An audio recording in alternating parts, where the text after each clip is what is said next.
Hey everyone, I'm Scott Ian from Anthrax, and this is Pearl, and this is Offstage with DWP, and this is our 4th of July very special happy hour. We're all here hanging out. We've got Corey and Mike and Brian and Carla and Charlie and Gary. And Gary, of course, from DWP. Yeah. And we're all here hanging out on 4th of July weekend. Yay, America. Yeah. Go America. Number one. Well, numero uno. Oh my God. How's everyone? Makes you want to drink. Everyone all right? Oh, yeah. Sure. We're supposed Right to on. We're supposed to be silent. Oh, yeah. Oh, yeah. We're supposed to look. We're supposed to give the ominous stare. Just.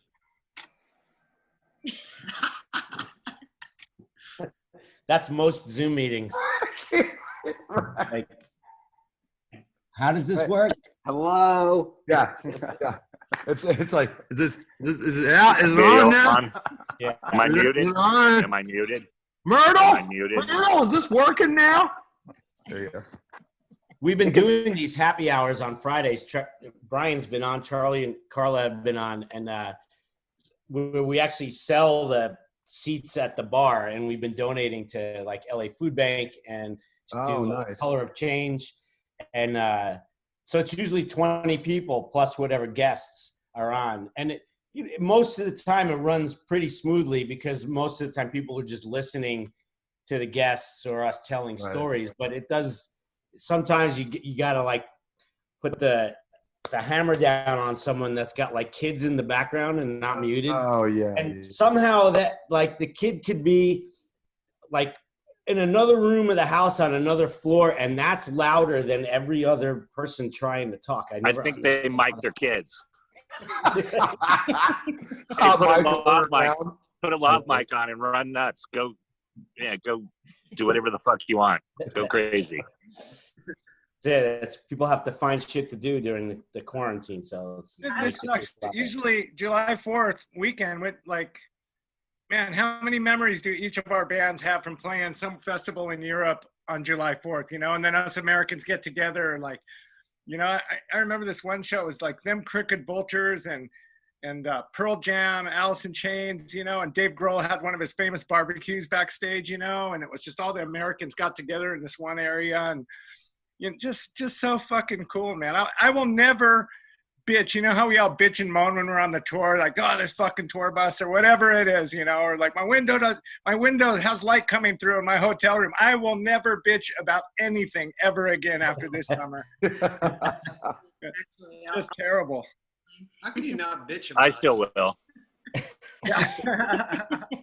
I'll still bitch about things. Well, now we know how to work Zoom. You could just Zoom us, The funny thing, we've been on festivals. We've been in Germany on 4th of July, and of course nobody gets it. But we're all like, "Could we shoot something off?" And no one really gets it. we got in trouble. We weren't in Europe. This was back in 2000 on the tour we actually met on. We were opening for Motley, and we were at the Gorge up in Washington, and how did we got a hold of a whole mess of fireworks somehow that night. It's all like fire danger zone too. Yeah, and we went nuts. We were shooting shit off in dressing rooms and lighting things on fire, and we got in trouble. They were not happy with us, and I don't think we've played there since, probably because of that. I think that we almost got arrested in Dallas because we had this very carny type of guy that worked for us that, was the only stage tech we had at the time. This was years ago on our first tour.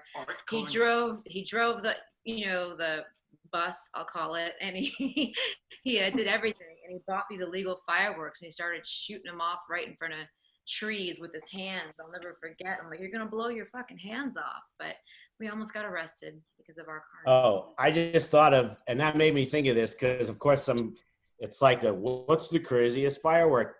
The craziest fireworks story I think I've ever heard relating to a band is when Al Jorgensen burned his whole tour bus down because he was in the back lounge and he was shooting a Roman candle from the back lounge through the bunk area to the front.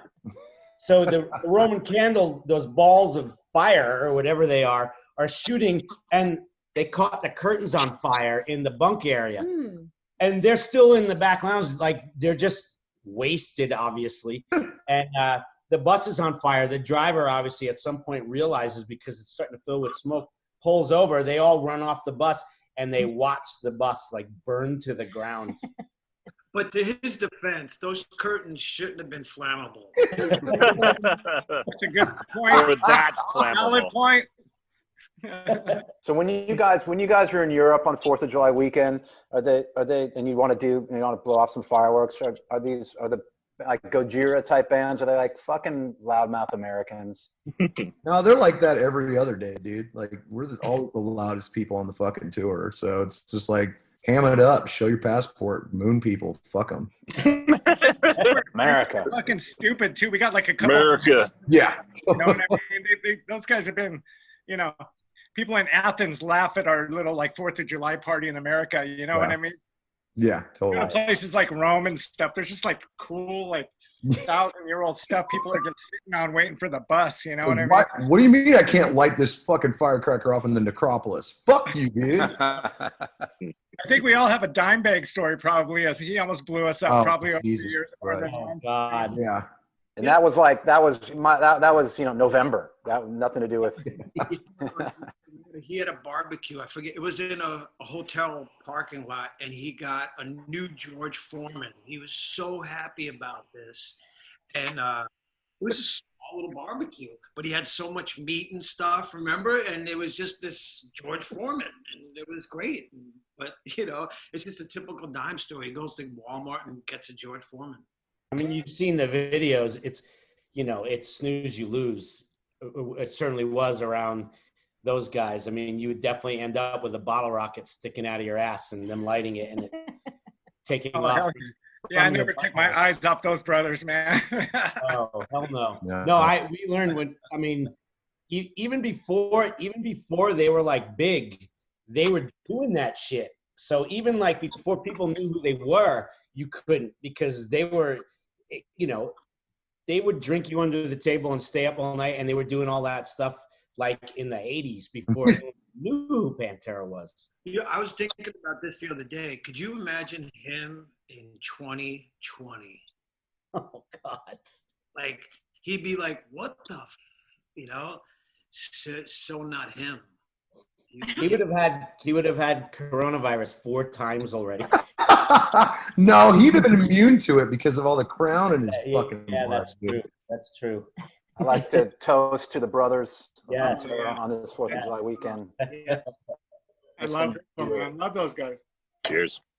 You know what scares me a lot on festivals sometimes, like not so much anymore because I don't even know they're really a band anymore, but some of those Swedish and Norwegian black metal bands with dudes that are like 6'8" and they're in makeup and they're so, yeah, you're a lot more.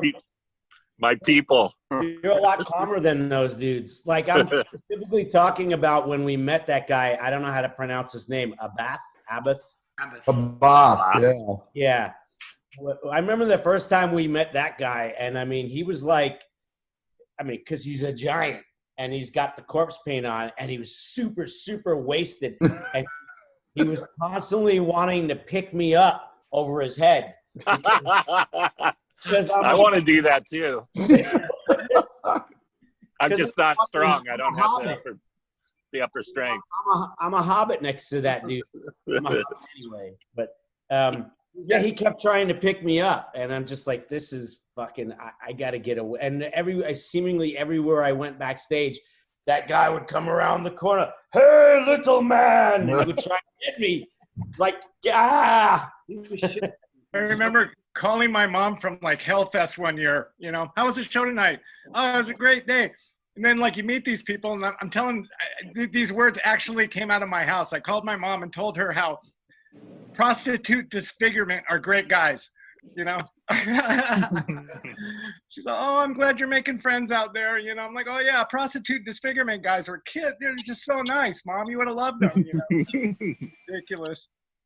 Like I should book them for Sonic Temple now. That's what I miss the most. Just running into people and, just the shitty bathrooms, just everything, man. Just You miss the shitty bathroom. Yeah. No, I mean, like, What the fuck is wrong with you? dude, I'll be in there taking a piss and I'll have like Chino on one side and Rob Halford on the other or some shit. You know what I mean? And they're both dressed for the gig. Yeah. I gotta get this last one out. Yep. Yeah. Now we're all at home in shorts, wishing we could go play somewhere. Like, I've been playing a lot, but God, Charlie, I miss playing with a real drummer, man. I'm so sick of playing with my computer, drum machines. I got drum machine pedals, and I just hate it now. God, I've been really like trying to play and get better during the coronavirus, and now lately, this last week, I just need to play with a real fucking drummer, man. It's driving me crazy. Let's go. I mean, I hate playing with a bass machine. See, I can't say that. It doesn't even sound cool. I have a bass machine. I just miss running into people at airports, catering. Yeah, I just miss it all, man. Fuck, I miss you guys. You need a hug. I do. I need a hug. And my wife wants me to leave the house too. I've been home way too long this time. So what does that have to do with coronavirus? Yeah, you're right. I think Charlie wins though for like being the most rad during this corona. I mean, the stuff you put up, Charlie, and you posted, crushing it. So good. All the Rush stuff. Oh, Oh, amazing. yeah. Dude, as a Rush nerd, I was freaking out that stuff you did. And it introduced me to, I wasn't aware of the bass player from Suicidal, how sick he is. Oh, he's awesome. So you did God damn it. I know you and Skolnick are badasses, obviously, but to see that dude, to tackle the three of you guys tackling those Rush tunes, that's one of my favorite things of this whole coronavirus. No lie. Like, I loved it. And he would send back stuff, and I'd be like, dude, you didn't miss one piece of it. He just nailed everything. I'm a fan now of that dude. I was already a fan of you guys, but AJ, that's his name, right? Ra. Ra? Oh, okay, Ra. But AJ, it's fine. Don't worry about it. Yeah, you were so close. The first part of quarantine, I moved in with him at the beginning of quarantine, so that's weird, having to be stuck together all the time for the first time. You can't, no escape. But he was really getting kind of depressed just watching TV all day. And then one day he just got up and started doing these videos, and it changed everything. So it's been pretty cool to watch him. Couldn't deal with it anymore. It's like I had to stop the news and everything. I bet. I did one of those.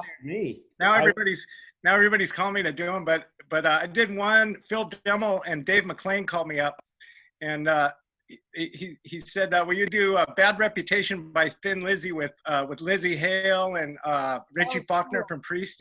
That one was sick too. Yeah, nice job. Yeah, that was really great. It was just fun, but it's not the same.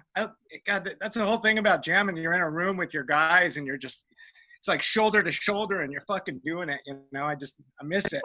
But from a fan's perspective, it's super exciting to see people, doing covers and stuff like that, and at least putting things out there. Like that's been, like I said, it's been a highlight of this whole thing. So at least know that people that dig your music are excited by that. One of the last gigs was that one in the Dime Bash thing in January. It's the last time we played. At the where was that? In Anaheim, right? Yeah. I would have thought that would be the last one. And then I remember Corey played the Roxy, and he played like these songs, and I played a song with him. Scott played a song with him, and the one song that still sticks out is Lido Shuffle. It was just dude. My favorite. Nice. I was like, that is awesome. So we should do a quarantine jam of that one. Oh, Boz Skaggs. Yeah, good idea. I'll have to find a way to do it technology-wise, because I'm all analog. I'm off the grid, dude. You don't have a mic in the house where you could do it? I don't have anything, dude. Like I got everything. Couldn't you go? I mean, you just finished a record. I could probably I could go down to the Hideout and do it. Yeah. And just do it that way. Why not? Well, we're missing a bass player right now, but why don't we do it? Oh, All right, we wait. got. Wait, I'm looking at a bass player going right like here. I was gonna say, Mike might play bass. I don't know. Yeah, I'm pretty sure. I'll give it a shot.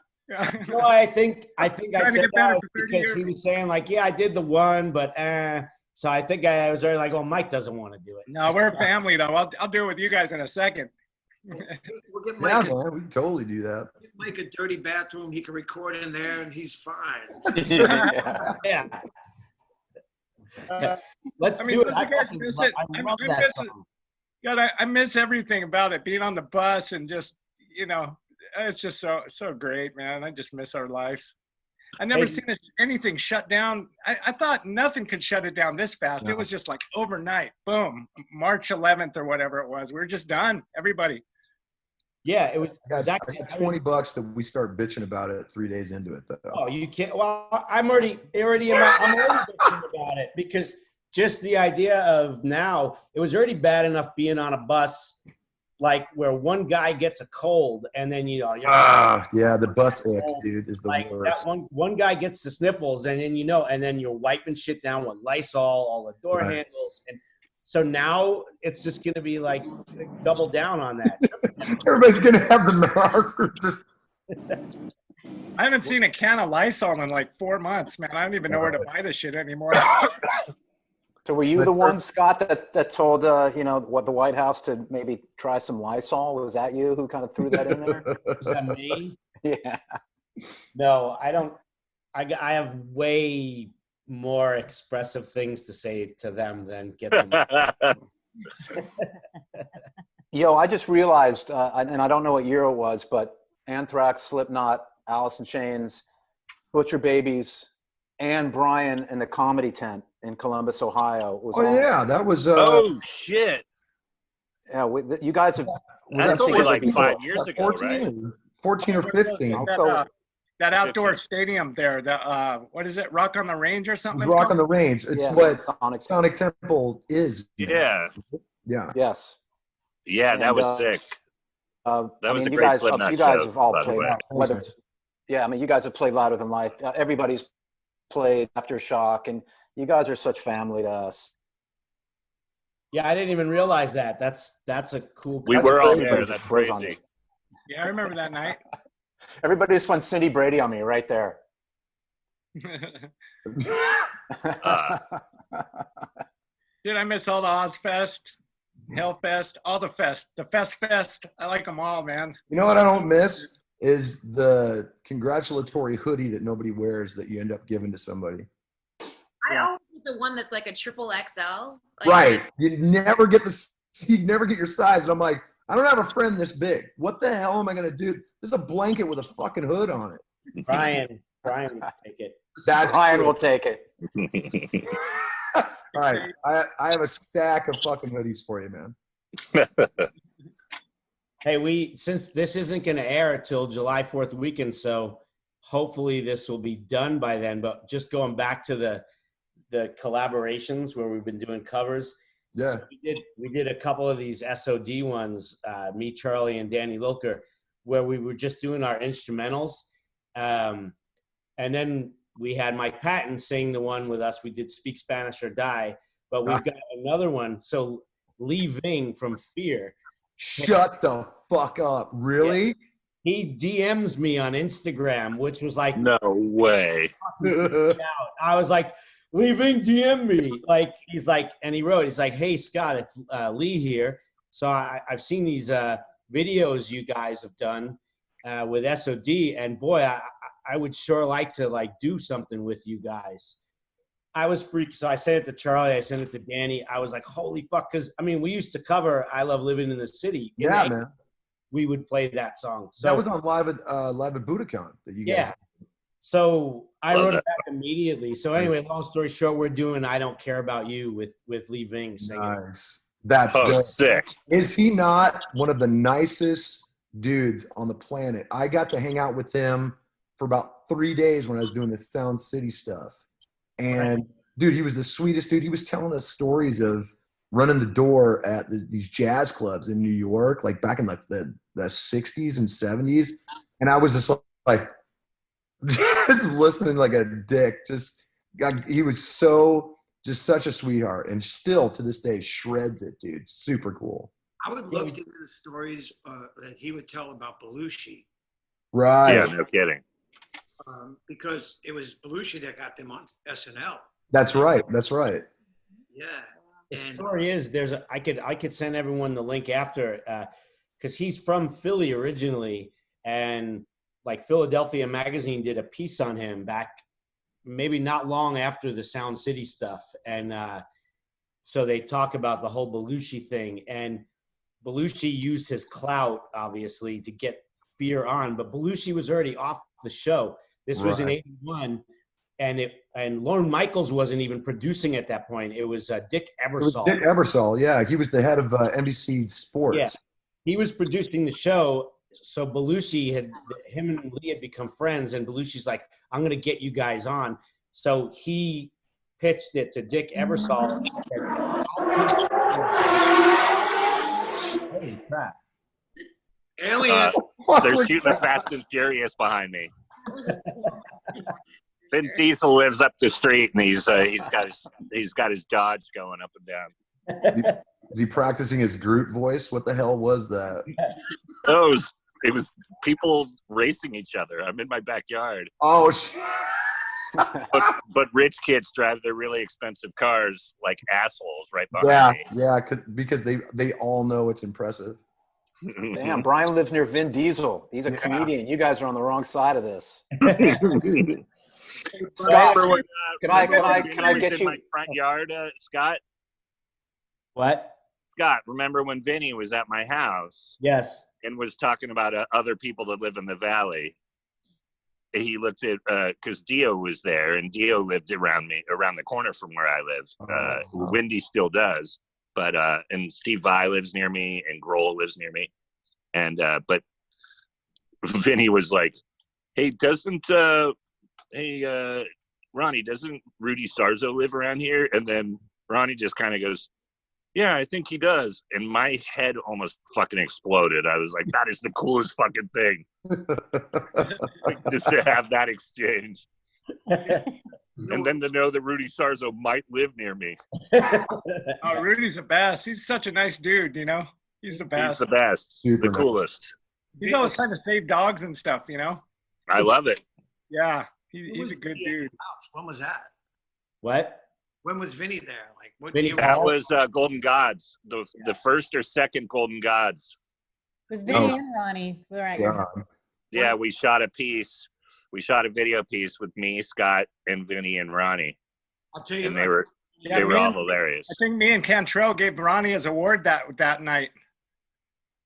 Yeah, I remember that night. Yeah, that was just. It's still one of the best days of my life, just having Ronnie James Dio in my house and in my backyard, and drinking from glasses that I drunk from before, and just it was insane. It was surreal. And he's so funny because he's so down to earth. He wanted to talk baseball and stuff. He never wanted to talk, and it's like, fuck that. Give me a couple spells so I could like release some demons and shit. He's like, oh, the Dodgers have a good pitching staff this year. It's like, fuck, man. Charlie, what were you going to say? I was going to say about I didn't know Vinny was there, but remember Vinny's house was up on a bit of a hill, and Rex used to live below, yeah. And we were at Vinny's house that one night, and Vinny had a golf cart, and he's like, let's go to house. This is late at night. And Rex had just planted all these flowers. Oh, God. He just ran over all the flowers. And then he gets a call from Rex. Motherfucker, dude, come on. You know, I just planted those flowers. He destroyed all his flowers. Could you imagine living next door to them? No. Wasn't it that golf cart was kind of tricked out too, like super tricked out, like it was like a Cadillac. Like, oh, I'm sure. And he had a pool. The Crown Royal pool. Yeah, the Crown Royal pool, and the top of the Crown Royal bottle, that was the hot tub. Of course.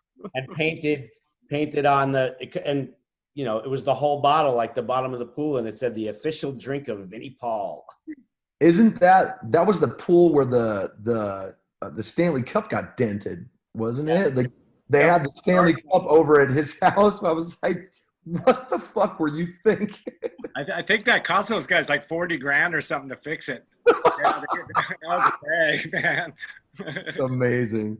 And the hot I just got buzzed by my director, Scott Ian. They would love to take you up on that idea if you decide to do a song for the 4th of July weekend for offstage. The Boss Gags thing. Well, we'll see if we. Oh, that'd be rad. If Charlie's got to Make do the that drums and fucking we'll put it all together. Yeah, I'm in. Whatever you guys want to play, I'm totally. Hold on down. a second. Yeah. Hold on. Only if we wear 50-50 poly cotton fucking suits. All right, God, that's a fucking deal breaker. I won't do it. I got 3 suits that I need to fucking break in. I'll have to borrow one. Hey, I thought of this Rudy Sarzo thing when you guys brought him up. Charlie, remember we played this random show in '87 in the middle of our Among the Living tour. We were out headlining, and then we opened for Whitesnake and Motley at some big field in the middle of Ohio, in the middle of that tour. So we had barely played shows like that up at that point, let alone with 2 bands like that. And there's like 25,000 girls there. I mean, just a world for us. But Rudy Sarzo was backstage. What, Charlie? It was the girls tour. So Yeah. What are the odds? Rudy Sarzo was wearing an SOD shirt backstage. So we were like, "Whoa, there's our in." Like, look, he's wearing an SOD shirt. So we said, "Hey, SOD, are you a fan?" And he's like, "Oh, what is it? I just really like the shirt because it says Speak English or Die on the back." He goes, "And I'm Cuban, so I thought it was kind of funny that I was wearing a Speak English or Die t-shirt as a Cuban guy because it's my favorite t-shirt." And we're like, "Oh, that's us. That's our band." He's like, "Oh, I got to check it out then." I have a picture of both of us with him with the shirt on. It was Yeah. What year was that? 87. 87. The funny thing about that day is like nobody was at the hotels or anything. It seems like everybody was there all day just hanging. Yeah. It was a different time back then. Tommy Where Lee. did you guys play LA on that tour? Was it like the Country Club in Reseda or something, or Santa No. Monica Civic or something? 87 was Santa Monica Civic in the Yeah, I think I was at that show. yeah. I saw some great shows there, you guys. That's my hood. I saw Yeah. Triumph. I saw Joe shit. Jackson. I saw Joe Santa Jackson. Monica and hood in the same sentence. I saw Joe Jackson on the Man tour there. Whoa. Yeah, I seen Def Leppard. I saw open- fucking Asia there. I literally saw Asia there. Okay, now you're just fucking bragging. You shut the fuck up. I saw Al Jimmy. Remember Return to Forever? Wow, that's cool. Stanley Yeah. Mike goes, yeah, that's cool. That was That's the a most decent- insincere, wow, that's cool I've ever heard in my life. That is a good segue. If I could bring it back to Lido Shuffle just for a second, and Corey, I'm so curious, brother, because I bought that 45 as a kid. Like the same time I bought French Kisses by Bob fucking Welsh. You remember that? Yes. He broke up. He left Fleetwood Mac, and that was his solo record. Oh, that's okay. Lido Shuffle, like I remember that song so well. It's such a big hit. Like That's just How- got one of the biggest choruses of all time, man. Yeah. Like, yeah, the second you like, even kids who maybe have heard it in the background somewhere, they don't know Lido Shuffle, they don't know Boz Scaggs, but they know that fucking chorus. And that's, to me, that's the goal when you're writing songs. Charlie, back me up. I mean, we all know that. Like, writing songs, you want that fucking earwig chorus that gets stuck in your head. Pearl and Scott have been calling it junk food for years. It's that shit that makes you fat because it's so fucking good. And that chorus, that was the whole reason I wanted to play it live, just to see people's reaction, translating it into a sort of Slade-ish kind of glam rock, kind of 70s glam rock version of that tune, and it fucking worked perfect. Everybody sings along. You Now, can't- everybody, and they all get to the same. It's fucking ridiculous. Oh, dude, we got to do it. that has to happen. Let's do it. Great call. It'll be the song of the summer. It'll be this year's Old Town Road. Oh God. What's that? If only it was that fucking good. Brian's like, what's that? No, I had never heard that song, and I took pride in the fact that I had never heard the song. And then we played in Nashville at some point last year, and I'm up in my hotel room, and I hear this super loud music coming from the street, and I hear all these like people singing this chorus, and I look out my window, and it was one of those open party bus things in downtown Nashville. It's like a bar on wheels, and they go drive down. Oh, I've seen those. The bike pedals. No, this one wasn't a bike pedal one. It actually had a motor. It was like a van with no roof. Yeah. It was like a food truck, but for booze. Yeah. Yeah, and there's- everybody's drinking. There's 40 people standing there driving around, and they're all singing this fucking song. And I'm like, blasting. God damn it. I was never going to hear it. Fuck that song. Have you guys been like traveling around at all? Have you guys hit a flight or anything? Or I know Brian works a lot. I mean, are you out and about? Nope. I haven't worked in 93 days. Oh, Yeah, I'm okay. But I actually, stand-up touring is a different thing from band touring, man. Like just being solo out on your own. I know rock touring isn't glamorous either, but stand-up touring is the fucking opposite of glamorous. It's super depressing, and I don't miss that shit at all. right. Like this has been really fun. And then like homeschooling my kid has been awesome. Like this is actually like people are sad and like complaining all the time, and I'm like, yeah, I don't mind it. It's been all right. Yeah. I haven't read enough. I've watched a million movies, like just watching comfort movies and listening to music and that kind of shit. But oh hey, Revel. Hey, Rev. What's up, Buzz? Birthday, and well, he already had his birthday because it's 4th of July weekend. So. Oh, yeah. Yeah. Because we're in the future. Doing that thing. Yeah. That Vin Diesel car, that was actually like a space thing that for the Okay, future. now you're right? pushing it. Yeah, okay. You're Totally not- possible. Carla, I'm moving to White Claw. Not like 20 years in the fucking future. We're talking. I actually need to grab a beer. One sec. Yeah, this is actually the longest amount of time consecutively that I think Scott's been home for in a chunk since Rebel's Right. been born. Sorry. You know? And you probably enjoy that part of it. Like yeah.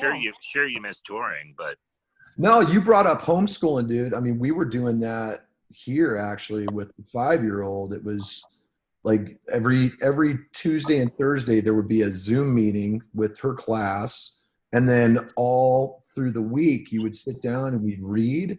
We'd do writing, we do math, we do creative stuff. Like that was awesome. It's all the stuff that we as fathers miss. yeah, being man. on the road, man. It's been rad. And the cool thing is I'm actually going to be a part of a daddy-daughter dance recital in like a couple months. So I'm really stoked about that. Like, Awesome. and I've missed one awesome. last year. Yeah, I'm really stoked. So No, yeah, I missed out on Fridays and Saturdays because doing stand-up. right. I've missed half of this kid's Fridays and Saturdays of his life or more. And so, just for this 3 months to have like Friday night dinner and having pizza and then watching a movie together, like all that shit has been, I know it sounds corny, but it's been my favorite shit. It's been awesome. Oh, Breakfast in the morning. He wake up and make breakfast and Yeah. Yeah, it's been so great. Brian, you guys are the rock stars. I mean, like actor guys want to be rock stars, right? And rock star guys secretly want to be comedians because here's why. There's like, it's ballsy, dude. You got big balls. There's one microphone and like a spotlight and then your wit and your brain and that's it. Like we got all this other shit. We got lights and a crew and like amps and but to just walk out there and just kill it, it's amazing. Like they shut LA down on March 11th, and then on March the 10th at the Avalon right by the Capitol building. So Dean Del Rey called me, right? yeah. Oh, I know, Dean. Mark Maron, Dean Del Rey, and Bill Burr. And then they do the AC/DC jam. So I did that with them. So it was like me and Dave Lombardo and like Larry from Primus and Oh shit! Brad Wilkins really? and just a bunch of us. Like Scott Holiday from Rival Sons came out and jammed a few. Oh, dude, that would have been rad. You had me at Larry from Primus. Yeah, right? We were all on the side of the stage watching the comedians, and we were just shaking our heads, going, "Wow, I wish we could fucking do that. That is so ballsy what you guys do, man. It's like incredible to me." Well, and you're right. Like most of us want to be rock guys too. I mean, clearly, you know, me with my grandpa metal shit is me living out a dream. You know, like since I was a kid. But I kind of like that there's kind of like the tribes get together now and go do gigs like that and albums like that. You know, it's really cool. Yeah. There's like, Hey, Brian, I have a question for you. Like comedy, did you look up to like comics from like the 50s and 60s and stuff? Or did you go straight from like late 70s, 80s, or, you know what I mean? Is Lenny Bruce somebody who you like, oh, I dig this? Yeah, well, I'm such a nerd that like anything that I get into, I get super obsessed with it. So when I first started getting into comedy, I did my homework and I did watch a ton of like, I love Lenny, Bob Newhart, all that shit. I love 60s stuff. And when I first moved to New York, I would go to the TV Museum of TV and Radio and just watch stand up for hours. I'd watch these guys doing like old sets on Carson. And I got really nerdy about that shit. Rickles is not from my time at all, but he's still one of my all-time favorite comics. Patton Oswalt always says that Lenny Bruce is not funny, and we just pretend that he is. But I fucking genuinely love Lenny Bruce, and Lenny Bruce makes me laugh. And he used to go, he doesn't make you laugh. You're just, you're doing that because you're supposed to. No, like, that's not true. Lenny Bruce. This is hilarious, man. But no, I genuinely dig him. Did you ever watch the show, The Marvelous Miss Maisel? Yes. Great show. Yeah, I love it. There's a guy on there who plays Lenny Bruce, and he is like perfect. So good. Yeah. It's such a great fucking show. It reminds me of like old school New York because it is old school New York. But I thought his performance, the guy who played Lenny Bruce, is just flawless. Yeah, that guy's Speaking of that, in comfort movies too, Mr. Saturday Night, Billy Crystal. Great.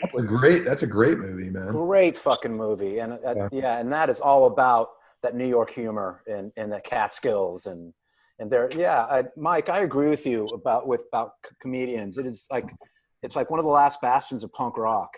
It really is. I mean, it's just so raw.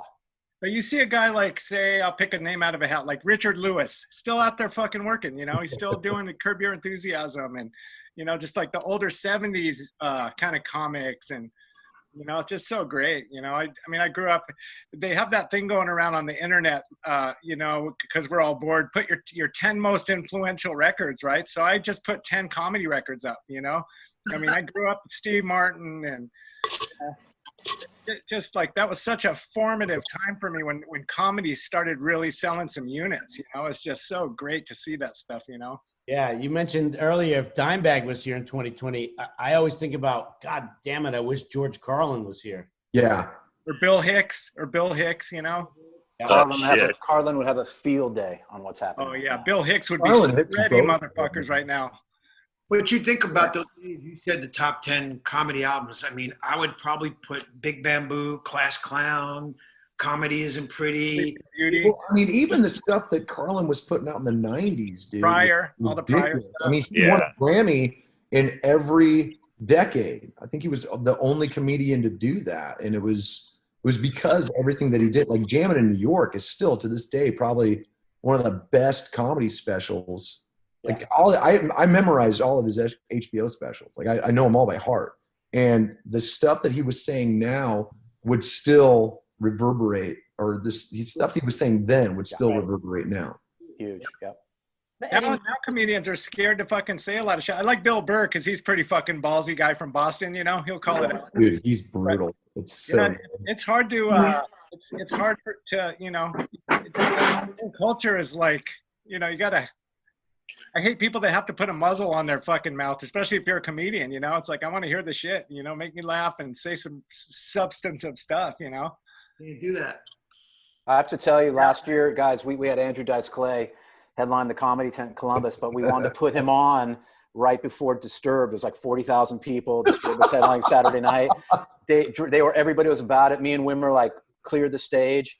And I have to say, you know, Hickory Dickory Dock and Jack and Jill and Little Boy Blue did not go over in 2019-20. God bless Andrew. I could see why that doesn't hold up. I mean, yeah, it's because we've all heard it though. Yeah, and don't get me wrong, I was a huge fan back in the day. I mean, I was a huge Dice fan, but that stuff, it's so of that time to me. Right. Doesn't, for me, the nursery rhymes, I'm like, yeah, you're right. Maybe because I just know it so well. Yeah.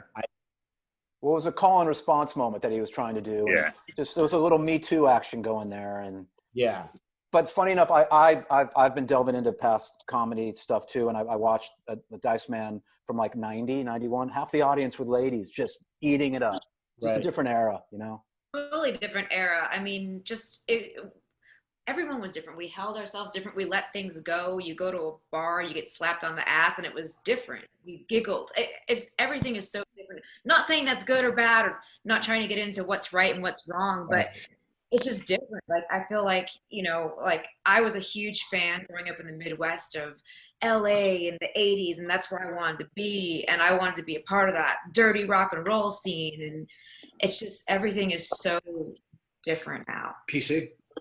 Carl, you toured with Motley Crue. That must have been a trip. That would have been like my dream back when I was a kid. Well, I toured with them in 2000, not 1985. So things were a little bit different. You'd be holding up pretty well if you toured with them in the 80s. You got to be a crew slut. I got to be a crew slut, you guys. Hey. Dream come true. Yeah, who isn't? Late No, it actually was. It actually was really fun. It was like one of the best times of my life. Yeah. But it's not like the dirt. That all that stuff wasn't happening anymore, you know. But even like I said, even the early 2000s, it was different than it is now. Completely different. Yeah, thank God. I think there's going to be a renaissance, man. There's going to be some, I don't know, new bands or our bands or some music. Some shit's going to come out where everybody's too uptight and has a lot to say. You know, I think a lot of music and, you know, stuff's going to come out of this. I think we're going to shock everybody again. You know, I think culturally going to drink to that. I don't know. As a comedian, it's not as bad as everybody says it is. You know, being out there, I'm not censored at all. You know, because I'm speaking to my audience, and my audience knows what to expect. That's It's you know, people. You hear about safe spaces and that kind of thing, but that's really more in the open mic situation, like in cities. You know, when I'm playing all over the country, it's not like that at all. People still will laugh at anything. You know, where I've had the most pushback is from the other side. You know, the people that call people snowflakes sometimes can't take a joke. When I'm, you know, if I go after conservative people, I have to watch my ass after a show. Right. Like That's been like that for 30 years though, man. Yeah, but it's not the snowflakes that are upset. You know, it's not the liberal people coming up to me going, "What the fuck was that you said?" No, it's a guy in a MAGA hat that's flipping me off in a parking lot. You know, right. And 9 times out of 10, they're armed. Yeah. Hey Gary, let me ask you this question as a promoter. So you're talking about like the 80s and bands and the danger and the debauchery and all that kind of stuff and that whole rock and roll thing. Let's use, you know, like imagine Motley in the 80s or Guns in the 80s when it was just a fucking train wreck, but they were those bands and they were writing those songs and making those records and playing those shows. But that was then. So now cut to the 2020s, and let's say you've got a band of a bunch of 20, 21-year-old kids who are out of their fucking minds on drugs and booze and tearing shit up and destroying shit, and it's just a fucking train wreck. would anyone in this day and age, in the day and age of Live Nation and AEG and so on, is anyone going to even allow that to happen anymore? It's a great question. My quick answer is bring it on. Rock and roll to me and to us has always been about the other side of the tracks and the danger and the mystique and the debauchery. And, you know, you're not supposed to bring that lead singer home to meet your parents. You know, you're supposed to have the kid in the house is supposed to have the poster on the wall, and the parents are like, take that poster down. And that made the kid go, fuck that, I'm keeping this poster up. And, you know, that's part of the danger that rock and roll to me has lost. But having said that, do we see 21-year-olds like, you know, walking in backstage to one of our shows each with a bottle of Jack? I don't know if I just see it. We'll see it, but and like when we get back together and things are rolling again, I like a lot of maybe you guys will. Well, a lot of the like independent venues and promoters are going to go down. You know, that like Troubadour, they're talking about the Troubadour is going to close. Fucking Troubadour, you know. And there's a million clubs in a million cities that aren't going to make it through this. You know, so where are these kids going to play? And are they going to even play rock and roll? Everybody's into EDM. Remember we used to go to Japan and we do an Aussie tour in Japan, right? And you play like 15 gigs, you're going all over the place, Sendai and Yokohama, this and that and the other, you know, and now you go there and there's like 2 places to play, 2 cities, you know, you go to Osaka and Tokyo and that's it, you know, so the whole world is changing. And at the risk of sounding like an old hippie dude that like, oh, shit was better when the Grateful Dead were a band or whatever, you know. I don't know. I think that those guys are out there, but they're taking different fucking drugs and they're listening to different fucking music, you know? Right. And then once in a while, like a Greta Van Fleet, they're 22, 23-year-olds and they can like literally play. You know, having said that, you know, like the Corey Taylors of today, like Danny Wimmer said this. Now, there's only one of those. I know, but like Corey, Dave Taylor, that's it. Corey Taylor, Dave Grohl, Eddie Vedder of today, they're coding. You know, they're I don't know if they're picking up guitars, if they're figuring out how to get into your iPhone. You know what though? I think there's going to be a reaction to the coding because I know a ton of younger bands that play their own instruments, that play in your face rock, in your face. They're rebelling against what the rebellion was against us. So they are going back to basics in a lot of ways. I mean, not to toot my son's horn too much, but his band is dude, they're the real deal. Dude. Like they were insane. I was at their first show and there was no sampling. There was no nothing. They just came on and they just punched the shit out of the audience for 30 minutes. And we were just, I was exhausted. I mean, and they did it all on their own. And I think there's a whole new generation of bands coming out that are going to do that. Yeah. Ask Revel. Yeah, man. Exactly. Right. Get Revel back. That's great to hear. And we'll be there to book them too then. Yeah. They're so much better musicians. Cause you imagine like us, like, God, it took me forever to learn on bass Highway Star. I would have to take the needle up and go back and just like to get it just like Roger Glover played it. You know, I mean, I wanted every nuance. It took me fucking weeks to learn that song. Now you just type in on YouTube Highway Star bass and there's like 40 guys on there and it's so easy and you could loop a little part and you know, and there's this one little cousin of mine and he was breaking down how to do bass sweeps and the dude's like fucking 11, you know, and he's like, oh, it's like, oh my God. You guys are way better than us, you know. But you have to get the kids off social media long enough to actually care about playing something. I don't see a lot of kids. There's so many young kids that just want to be on TikTok all day and they don't want to put like when I was a kid, I was always drawing, painting, playing an instrument, playing my violin. I didn't have the distraction. Now they have this distraction. That's all they want to do. So. Do you guys as parents, do you limit the social media and the news? He has a 14-year-old girl and limiting is not happening. She's up till 5 o'clock in the morning on social media. She can probably hear me right now. She's pretty mad, but it's really hard to get them off that, you know, that phone to do anything real. So Rebel's on his iPad, but Rebel's not on social media. He has an art page, but it's a private page and he just puts drawings and sometimes music. But he does have his iPad a lot, but what Rebel's doing is looking at the Paiste site Yeah. and the Tama site all day, and he's That's amazing. watching videos. He's really into corn right now, so he's looking at a ton of live videos, and he just watches and he studies and Learns the bass, the guitar, and the drums Yeah. on the songs he wants to learn. and then he's looking at pictures of kits of the dudes that he likes the best, and he draws a bird's eye view of their kits. He draws. I'm gonna make a book of them because Like all this. day long he draws these. All Oh, dude. Nice. Look at that. That's amazing. iterations of them. I mean, it's like, so he is on his iPad a lot, and we try to get him off, but then he'll go up to he has an electronic kit in his room, and he has an acoustic kit down in the garage.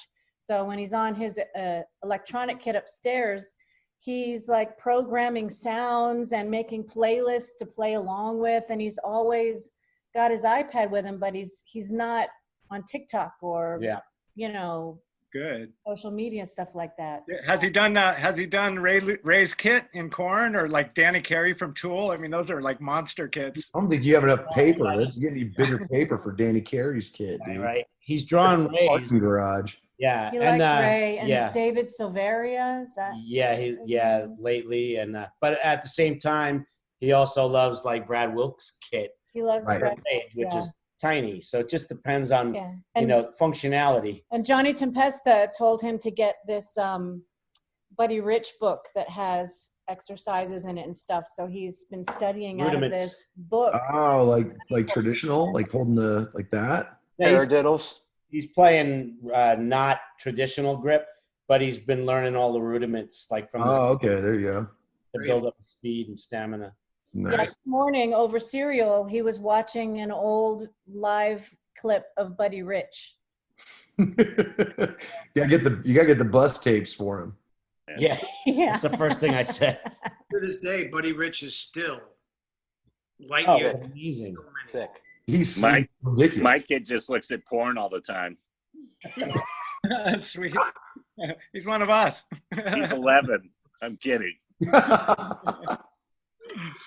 Well, Yeah. all I can tell you guys is we're gonna keep on waving this rock and roll flag. You know, so when we absolutely. get out of this, all you guys are gonna be playing in front of 40,000 people. And let's face it, we're totally at our age at this stage of the game. We're completely unqualified to do any fucking thing else for a living. So we might as well keep going and playing these festivals and stuff. Yeah.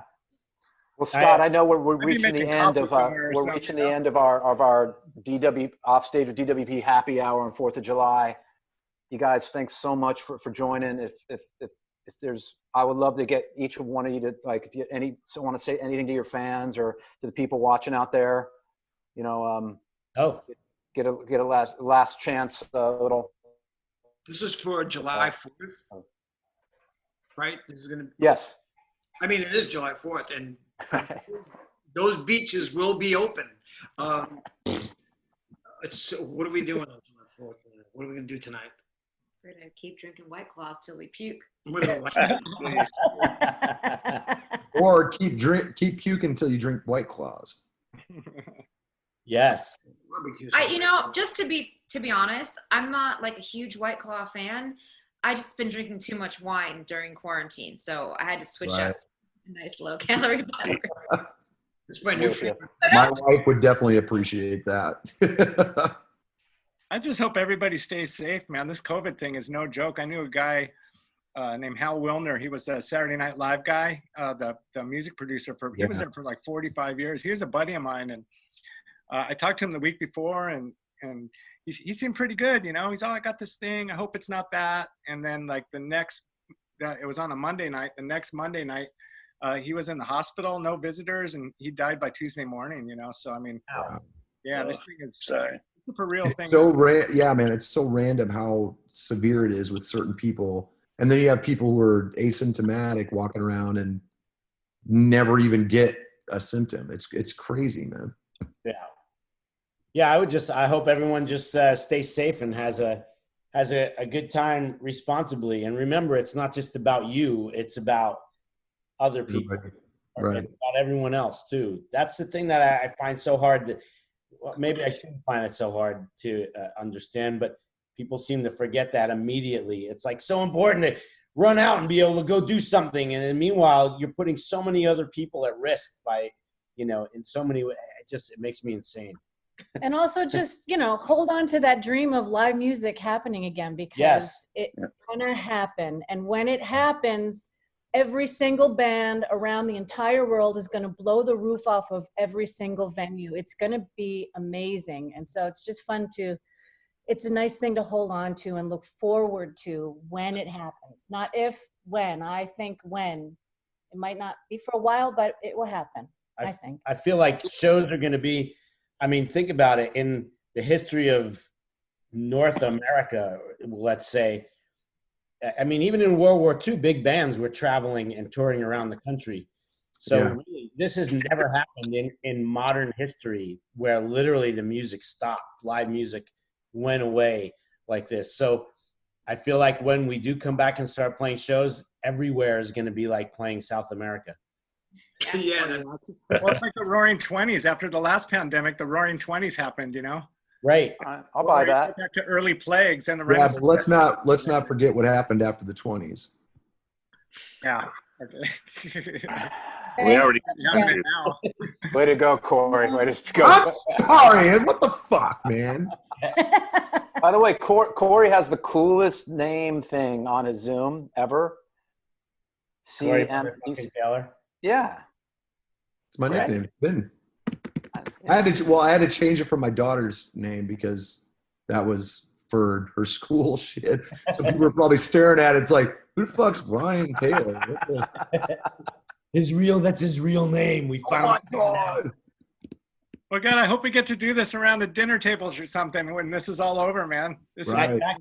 backstage is for shitty catering. I'm in. Let's do it. Yes. Let's get this shit together as a family. And Let's bathroom. go. Who's next? All right, guys. I got to go take over. I got to relieve the wife. Later. I love you, Corey. You guys. Miss you guys. I love you. Love you. All right. Give my best to the families. I'll see you guys later. Yeah. Later. Later, guys. Later, Bri. Bye. Ready.